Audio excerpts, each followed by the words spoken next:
जाते त्यावेळेस साहेबांनी 3-4 लाखाची औषधं दिलेली असतात। आता इथे एक कॅम्प दाखवतात, पण आमचे सकाळी 8 ला चालू झाल्यानंतर 1:30 वाजेपर्यंत किमान 3 कॅम्प होते।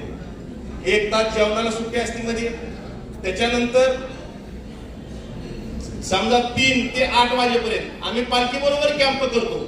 जशी पालखी चलती जिथं थांबती तिथं आपलं रेड स्वस्तिकचं हे पथक स्टॉल लावून बाहेर ती सेवा करण्याचं काम करते। या सेवेसाठी आम्हाला डॉक्टर म्हणून गेल्या 10-11 वर्षापासून सेवा देतात ते retired deputy director doctor Datta Khune यांच्या घरामध्ये किमान 5-6 फॅमिली डॉक्टर आहेत, चिरंजीव आहेत, सुनबाई, भाऊ आहेत, बंधू आहेत, मोठी फॅमिली आहे।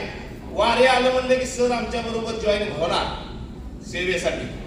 खूप तळमळीने आज या ठिकाणी खरं तर 89 वर्षाचा योद्धा या ठिकाणी येऊ शकले नाहीत। जयसिंगराव पवार साहेब माजी सेक्रेटरी त्यांनी निरोप पाठवलाय बालसाहेबांना, कोते साहेबांना, शिंदे साहेबांना, मी येणाऱ्या वारीला सुद्धा आहे, तुम्ही सांगा म्हणले त्यांना।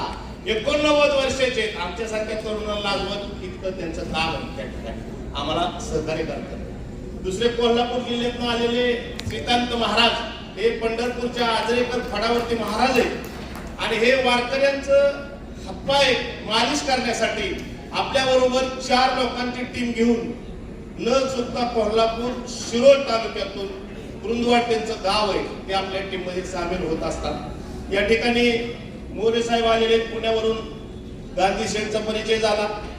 या ठिकाणी चंद्रशेखर वैद्य या ठिकाणी आहेत, घोरपडे दादा या ठिकाणी।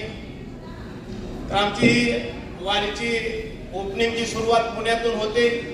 त्या कार्यक्रम ओपनिंग साठी आपले रेड स्वस्तिकचे पदाधिकारी डॉक्टर उमाकांत वाबळे असतील, सुपे सर असतील, डोळस सर असतील, डॉक्टर स्मिता वाबळे असतील, कोते साहेबांच्या, शिंदे साहेबांच्या, या जिल्ह्याचे पुणे जिल्ह्याचे सेक्रेटरी भामरे सर असतील, सर्वच या ठिकाणी यांच्या माध्यमातून त्या ठिकाणी आपल्या या सेवेचा प्रारंभ केला जातो।